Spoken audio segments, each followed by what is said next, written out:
You have plantar fasciitis, you have knee pain, hip pain, probably not even hip pain, more low back pain is much more common.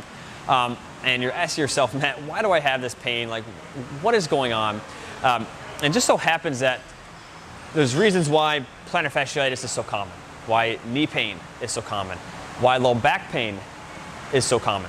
And in order to understand this, we need to first understand the joint-by-joint rule that physiotherapist Gray Cook has really popularized. It talks about certain joints we need to have either A, stability, or B, mobility.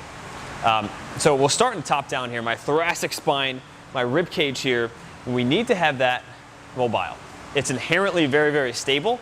And we tend to get really locked up here as you see people walking around like this, or just rounded shoulders, where we need this to be, yes, stable, but it's already really stable. So it needs to be mobile. The low back, on the other hand, we need this to be stable. This supports a lot of our weights, and if this is not stable, we're going to have some problems. The hip, pretty stable joint. We need this to be mobile. The knee, pretty mobile in itself. We need that to be stable, and then the ankle needs to be. The ankle needs to be mobile as well, and the foot stable.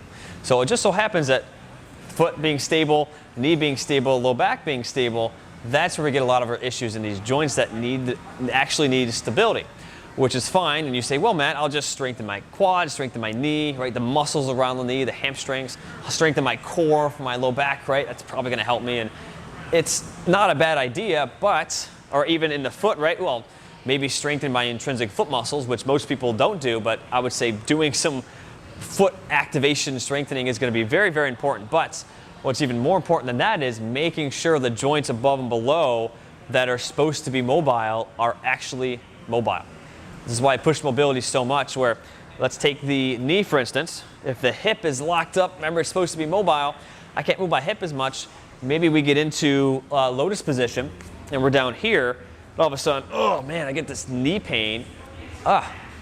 And my knee only goes to here and not all the way down. Maybe your hip's a little bit tight, is not able to move, so that knee has a lot of torquing, bending force on it, and we get knee pain.